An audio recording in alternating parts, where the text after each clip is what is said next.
Hello everyone, welcome to dynamic study. तो हम current affairs की सीरीज़ कर रहे हैं जिसमें हम क्वेश्चंस करते हैं और उसके साथ साथ हम वो टॉपिक्स देखते हैं जो कि आपके आने वाले एग्जाम में पूछे जा सकते हैं। तो ये आपके JRF 2021 की सीरीज़ है और आज का जो टॉपिक है हमारा वो है digi box, new Ramsar site and the Jal Shakti अभियान 2।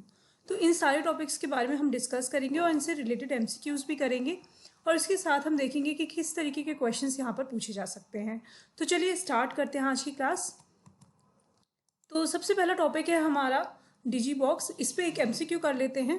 तो MCQ आपका ये है कि which storage platform is announced by NITI Aayog after Google announced that it will not offer unlimited free photo uploads after June 1, 2021। तो गूगल ने अभी कुछ दिनों पहले अनाउंस किया कि जून 1, 2021 के बाद कोई भी अनलिमिटेड फ्री फोटोज़ अपलोड नहीं कर पाएगा और उसके बाद ही नीति आयोग ने एक स्टोरेज प्लेटफॉर्म को अनाउंस कर दिया। तो ये स्टोरेज प्लेटफॉर्म का नाम क्या है इसके बारे में हम बात करेंगे और मतलब ये किस तरीके का स्टोरेज प्लेटफॉर्म है ये भी हम डिस्कस करेंगे। तो ऑप्शन है आपके मेगा, ऑप्शन बी है आपका अमेजॉन प्राइम, ऑप्शन सी है आपका याहू एंड ऑप्शन डी है आपका डिजी बॉक्स। तो ये जो आपका करंट अफेयर है ये आपका ICT से रिलेटेड है एंड इस तरीके के करंट अफेयर्स हमने देखा है कि एग्जाम में पूछे जा रहे हैं। तो राइट आंसर है आपका D, that is digi box.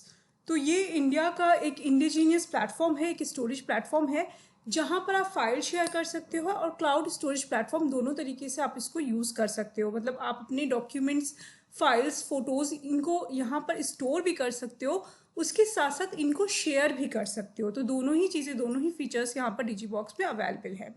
Digi box को अनाउंस किया नीति आयोग के CEO अमिताभ कांत ने, ठीक है। और इसके बाद अगर हम बात करें कि कितना GB फ्री क्लाउड स्टोरेज यहाँ पे प्रोवाइडेड है, तो 20 GB फ्री क्लाउड स्टोरेज यहाँ पे प्रोवाइडेड है और उसके साथ साथ 100 GB free space per month भी अवेलेबल होगा। उसके अलावा अगर हम बात करें 100 GB फ्री स्पेस की, तो सिर्फ 30 रुपीज़ में इस पर बहुत ज़्यादा लार्ज स्टोरेज भी परचेज किया जा सकता है। और अगर मैं इस प्राइस की बात करूं तो अभी तक जितने भी क्लाउड स्टोरेज अवेलेबल हैं उसमें सबसे सस्ता यही है, ठीक है। चाहे हम इंटरनेशनल लेवल की क्लाउड स्टोरेज की बात करें, चाहे नेशनल लेवल की क्लाउड स्टोरेज की बात करें, सबसे सस्ता इस वक्त डिजी बॉक्स ही है। तो डिजी बॉक्स जो है इसको बेसिकली इस तरीके से बनाया गया है, जो स्लोगन है इसके पीछे या आप कह लीजिए जो पर्पस है उसको हम इस तरीके से डिफाइन कर सकते हैं कि make in India and store in India. मतलब इंडिया की ये पॉलिसी बन रही है कि धीरे धीरे नेशनल सिक्योरिटी को देखते हुए और डेटा लोकलाइजेशन की प्रायोरिटीज़ को देखते हुए हम इंडिया में ही अपने डेटास को स्टोर करें ताकि जो इंटरनेशनल थ्रेट्स हैं उनको हम मिनिमाइज कर सकें। तो इसके लिए भी डिजी बॉक्स का कॉन्ट्रीब्यूशन बहुत ज़्यादा इंपॉर्टेंट है। इसमें एक फीचर है जिसको इंस्टा शेयर कहा गया है। इस फीचर के थ्रू जितने भी यूजर्स होंगे वो आपस में high resolution image, videos, large size documents, PDFs को इंस्टेंटली शेयर कर पाएंगे, इजीली शेयर कर पाएंगे। और उसके साथ साथ अगर मान लीजिए आपने उस डेटा को डिलीट कर दिया तो आप इसको रिट्रीव भी कर सकते हैं 60 डेज़ के अंदर। आफ्टर 60 डेज़ वो डेटा आपका परमानेंटली डिलीट हो जाएगा जो आप डिलीट करेंगे। डिजी बॉक्स इस वक्त सिर्फ एंड्रॉयड यूजर्स के लिए ही अवेलेबल है। iOS प्लेटफॉर्म पे लाने के लिए इस पे काम चल रहा है। चलिए अब नेक्स्ट हम MCQ कर लेते हैं। नेक्स्ट MCQ है हमारा identify the Ramsar site in the union territory of Ladakh. इसमें से आपको आइडेंटिफाई करना है कि कौन सी रामसर साइट है जो कि अभी आइडेंटिफाई हुई है यूनियन टेरिटरी ऑफ लद्दाख में। लद्दाख को एक नई रामसर साइट मिली है, ये लद्दाख की सेकेंड रामसर साइट है। और रामसर साइट क्या होती है, इसकी इंपॉर्टेंस क्या है, ये तो हमें अच्छे से पता ही है, सिलेबस का एक बहुत इंपॉर्टेंट पार्ट है ये। तो यहाँ पर मैंने इसको इंक्लूड किया है। ऑप्शंस यहाँ पर आपकी स्क्रीन में हैं, आप अच्छे से ऑप्शंस को पढ़ लीजिए। ऑप्शन ए है सुरिनसर मानसर लेक्स, वेम्बनाथ कोई वेटलैंड, थर्ड है आपका वूलर लेक एंड डी है आपका तासोकर वेटलैंड।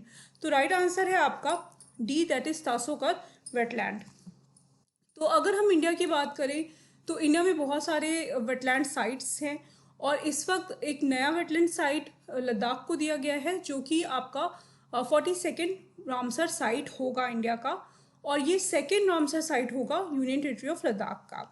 तो Tsokar basin A1 category important bird area में भी रिकॉग्नाइज किया गया है। अब ये A1 category important bird area क्या होते हैं, तो पहले ये समझिए कि इंपॉर्टेंट बर्ड एरियाज़ क्या होते हैं। इंपॉर्टेंट बर्ड एरियाज़ वो एरियाज़ होते हैं जहाँ पे बर्ड पॉपुलेशन को के कंजर्वेशन एंड प्रिजर्वेशन की बात की जाती है, जहाँ पर हम ये मानते हैं कि यहाँ पे बहुत सारे प्रवासी पक्षी आते हैं या फिर यहाँ पे बहुत सारे पक्षी रहते हैं और इनका कंजर्वेशन, इन एरिया में कंजर्वेशन करना चाहिए।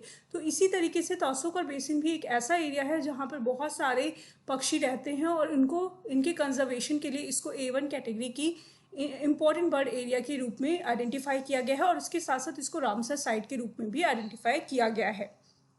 तो अभी आज की अगर हम बात करें तो इस वक्त अब near about 12,000 important bird areas है पूरे विश्व में। तो इसके अलावा अब ये क्वेश्चन यहाँ पे जनरेट होता है कि रामसर साइट जो अभी हमें मिला है तासोकर वेटलैंड, ये अगर सेकंड है तो पहला क्या है? लद्दाख का पहला साइट कौन सा है रामसर साइट? तो उसका नाम है तासो मोरीरी। तासो मोरीरी ये आपका पहला साइट है जो रामसर साइट है लद्दाख का। ओके, और ये 2002 में लद्दाख में आइडेंटिफाई किया गया था, इसको रामसर साइट के रूप में बताया गया था। चलिए अब हमारा नेक्स्ट टॉपिक है जल शक्ति अभियान सेकेंड फेज। तो जल शक्ति अभियान इंडिया में लॉन्च हो चुका था, काफ़ी टाइम से ये चल रहा है। अभी इसका फेज 2 लॉन्च किया गया है जिसका मेन अवेयरनेस है रेन जनरेशन कैंपेन के ऊपर। मतलब यहाँ पर ये आप ध्यान रखिए कि नेशनल वाटर मिशन जो है उसी में इस कैंपेन को स्टार्ट किया गया है और इसमें बेसिकली अवेयरनेस फैलाई जा रही है कि हम किस तरीके से रेन वाटर हार्वेस्टिंग के ऊपर फोकस कर सकें। तो बेसिकली अगर हम बात करें तो हम इसको इस तरीके से कह सकते हैं कि ये catch the rain awareness generation campaign है। ठीक है, तो इसको ध्यान रखिएगा कि अगर आपसे क्वेश्चन पूछा जाता है कि catch the rain awareness generation campaign किस चीज़ का पार्ट है, तो ये जल शक्ति अभियान फेज 2 का पार्ट है और इसके साथ साथ ये नेशनल वाटर मिशन के कैंपेन में लॉन्च किया गया है।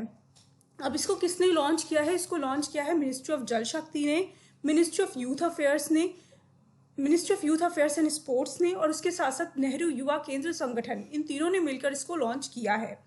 टैगलाइन की अगर हम बात करें कैच द रेन कैंपेन की टैगलाइन क्या है, तो इसकी टैगलाइन है catch the rain where it falls when it falls. तो ये आपका जल शक्ति अभियान 2 था। जो इंपॉर्टेंट पॉइंट्स हैं वो हमने डिस्कस कर लिए, कैसे क्वेश्चंस आपके बन सकते हैं। तो इसमें आपसे पूछा जा सकता है कि जल शक्ति अभियान 2 किसने लॉन्च किया है और इसके साथ साथ टैगलाइन पूछी जा सकती है। टैगलाइन अभी कम ही आ रही है तो टैगलाइन को बहुत ज़्यादा याद करने की ज़रूरत नहीं है। किस चीज़ का पार्ट है तो इसको याद रखिएगा कि ये जल शक्ति अभियान नेशनल वाटर मिशन का पार्ट है और इस साल का जो कैंपेन लॉन्च किया गया है फेज 2 में वो है catch the rain awareness generation campaign. तो आई होप ये आपको समझ में आ गए होंगे सारे topics. Thank you so much, keep on watching and keep on learning.